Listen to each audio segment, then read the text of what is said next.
Agent 创世纪为您讲解扩散自适应路由技术，这是由南京大学、浙江大学等机构共同研发的新方法。它针对扩散模型内部的信息传递方式进行了革新。传统残差连接无法适应去噪过程的动态需求 ，DAR 实现了可学习的跨层信息动态路由。在 ImageNet 基准上，它将 FID 分数降低了 2.11， 更重要的是，训练速度提升了近9倍。这项技术开辟了提升生成模型效率的新维度，它有望推动100亿参数视觉模型的发展。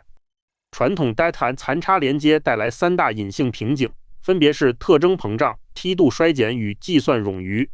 DAR 引入可学习动态跨层信息聚合，它能感知去噪时间部，取代僵化加法。在 ImageNet 上训练提速 8.75 倍 ，FID 得分大幅降低，图像质量飞跃。实验验证了 DAR 动态路由学习策略有效。DAR 开创了扩散模型路由优化的新维度。Diffusion Transformers 已成为 AI 视觉生成的绝对主力。它抛弃了传统卷积网络与 UNet 架构，图像被切分为小色块并视作单词序列，借助 Transformer 强大的自注意力机制进行建模。目前几乎所有顶尖绘画与视频模型都已采用，例如 Sora、Stable Diffusion 3和 Flux 等。这一转变奠定了现代视觉生成的基础框架。机械架构正驱动着整个行业的范式升级。DAR-T 的注意力条件注入、学习目标迭代很快，但层间信息传递的残差流目前依然陈旧。它完全照搬了 NLP 的简单加法设计。这个被遗忘的残差流成了隐性性能盲区，每一层都机械累加所有历史层的输入信息。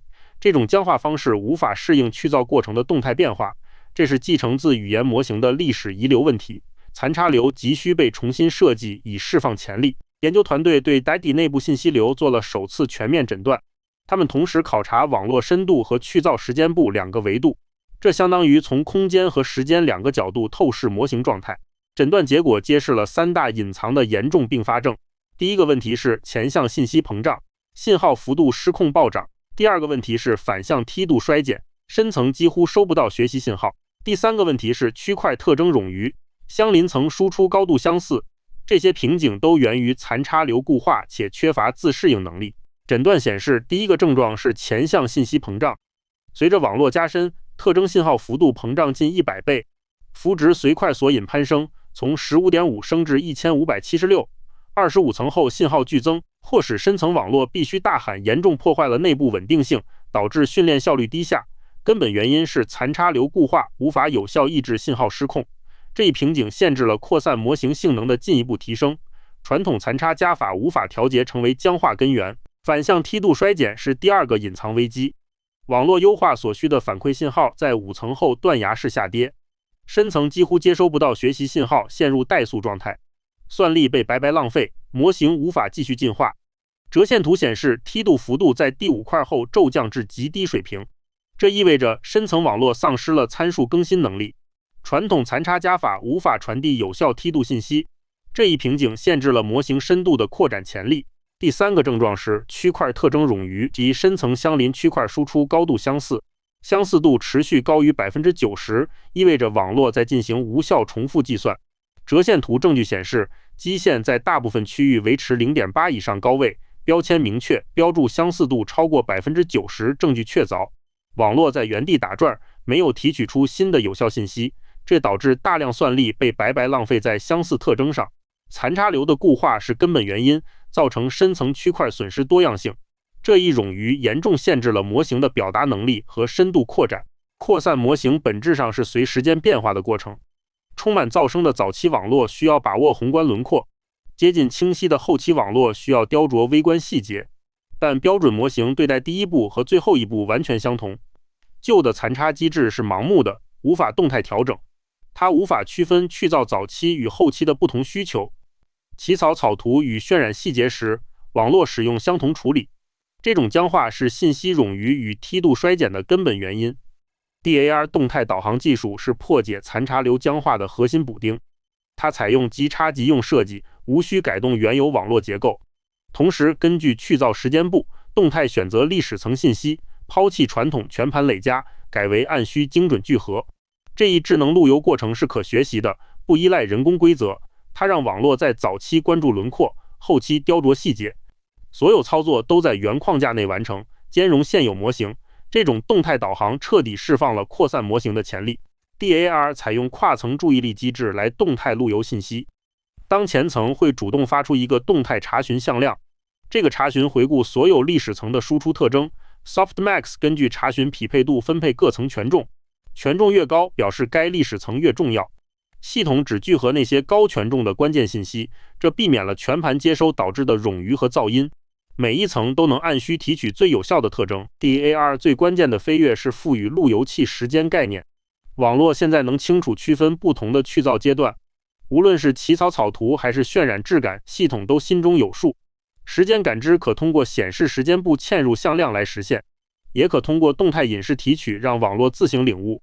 对比图清晰展示了静态与动态查询的差异。静态查询被蒙蔽双眼，无法感知时间上下文。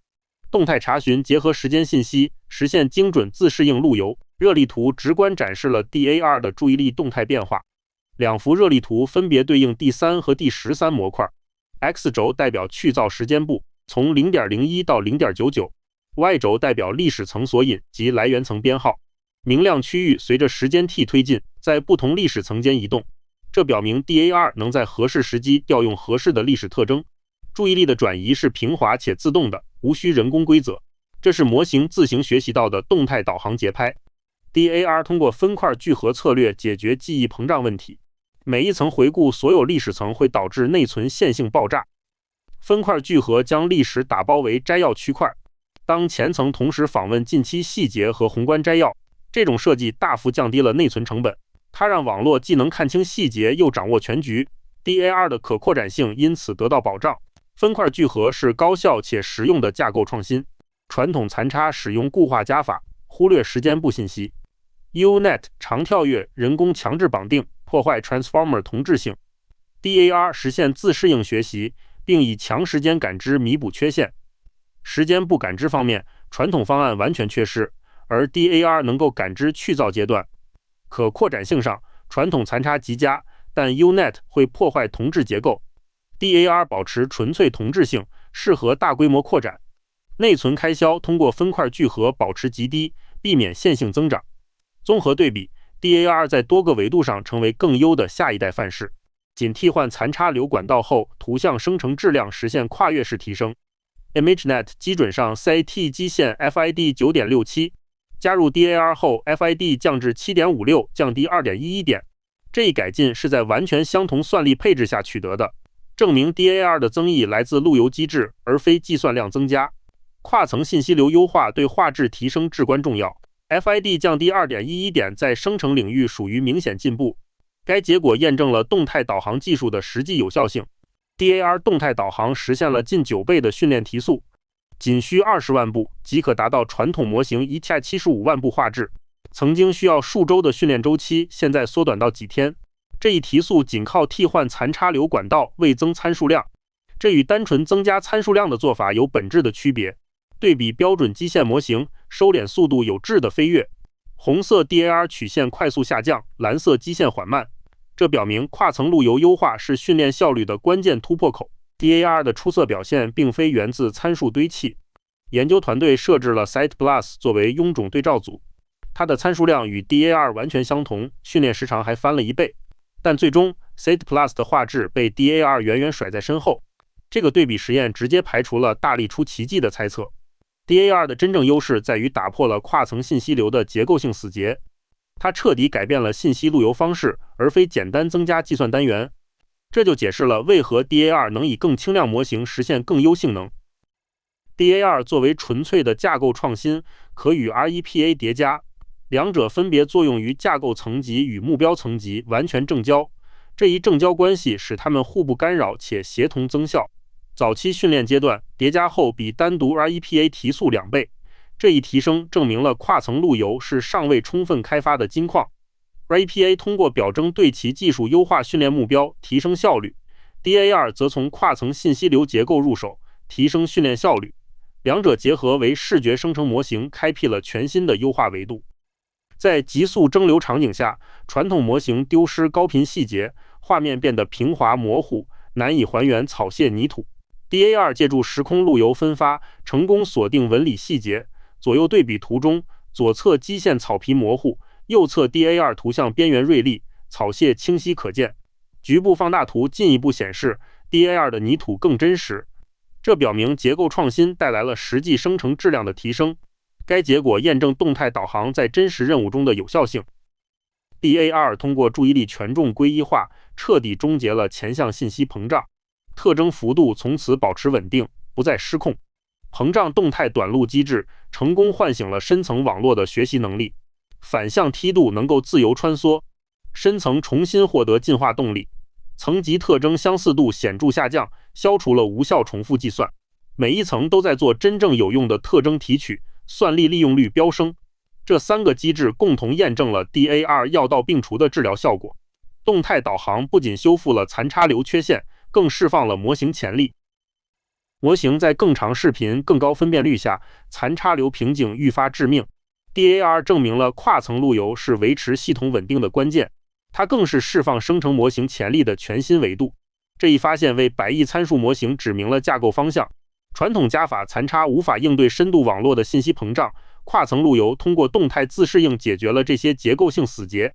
实验表明，仅替换残差流管道即可实现画质速度飞跃。该方法不是参数堆砌，而是架构层面的创新。未来更大规模模型将受益于这种灵活路由机制。